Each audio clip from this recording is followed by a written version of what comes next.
Hi guys, mga boss, mga lods. Sa video na ito meron tayong panibagong unit, isang Toyota Fortuner automatic transmission 2019 model.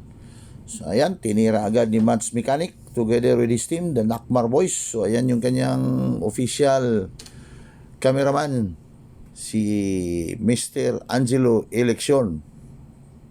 Yan, tinitira-tira. Siyempre doon tayo basic. Basic lang muna tayo sa kurente, supply ng kurente, sa crudo, kung meron bang lalabas na crudo, so tinitira niya, tinicheck niya. Doon lang tayo muna. So ayan, kahit mainit, tinira agad ni Mats Mechanic together with his team. Kasi siningit lang itong unit na ito. Baka kaya lang, baka makuha lang natin sa madali. Kasi itong unit na ito is 20,000 lang yung takbo. Imagine, 2019 model, 22,000 lang mahigit yung kanyang takbo. So ang konti pa niyan kanyang odometer. Pero mahigit isang taon hindi nakatakbo. Ewan ko ba anong cost dyan. So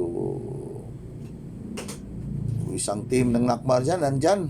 Iba yung nasa labas at saka iba yung nasa loob ng sasakyan. Nag-instack kasi dyan si Mats Mechanic. Finorward lang natin to para maging konti yung video natin.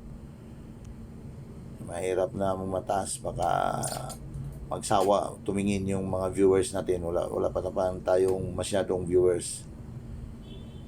So ito, tapos ng diagnose si Matski dyan sa labas. So ito, in-scan na kung ano bang makikita natin sa ating scanner. So fast forward pa rin tayo dyan kasi pinakita ko lang sa inyo na in-scan natin talaga para mababasa kung ano bang diagnose sa scanner natin. So huwag kayong makuha kasi hindi lahat nakukuha sa scanner. Pag walang idea yung technician, wala talaga. Fast forward tayo kasi meron ng diagnose.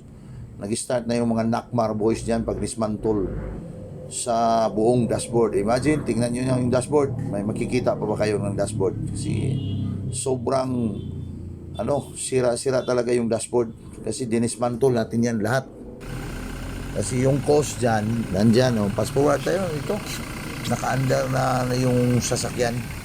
Kasi napalitan na yung pesa na yung diagnose ni Mats Mechanic. Dito, makinig tayo kay Mats Mechanic sa punto yun. Try nating pausukin. Yun. Walay kasi So, one click talaga. Malinis pa yung panel gauge natin. Walang umilaw. So, yung pinalitan lang natin dito ay ito. Yan.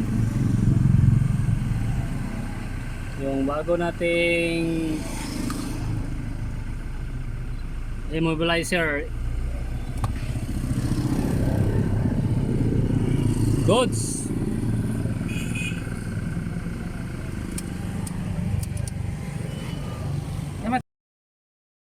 Lang ang dahilan kung bakit hindi ito umandar ng mahigit isang taon. Napakamaliit na bagay pero yung buong sasakyan hindi na tumakbo. Ang nakapagaganda lang dito sa sasakyan na ito, tayo lang talaga ang gumawa. Pero dinala na ito sa ibang shop, kaso lang nagdesisyon yung may-ari na i-pull out niya. Hindi na niya tinuloy na pagpagawa sa ibang shop. Kasi yung unang diagnose, siningil sila ng mahigit 100,000 at saka hindi pa sigurado kung maayos ba nila. Kaya nga nagdesisyon siya kasi nakakita siya sa vlog ni Mats Mechanic. Saka alam niya kung saan banda, nakuha niya yung number natin, saan banda.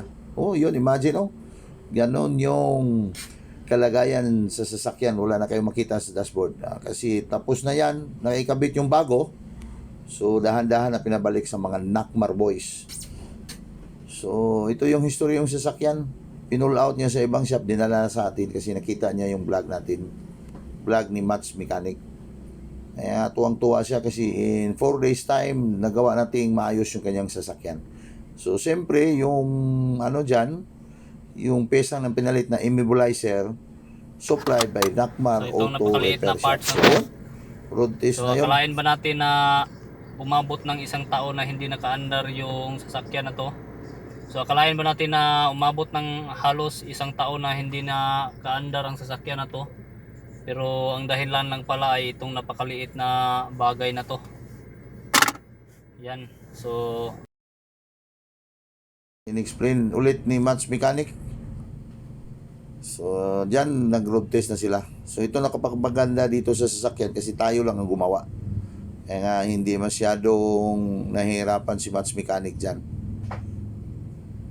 So, ayun, parang goods na goods siya. Yung road test na, malaktulin pa yung takbo. Kasi trinayin natin talaga kung sa mga brake dyan, tinicheck natin. Wala bang problema. Pati yung unang-una yung sa engine talaga kasi may isang taon yan hindi nakaandar. So malayo yung inabot nila dyan sa pag-road test. So pinapass forward ko lang to. Ayun.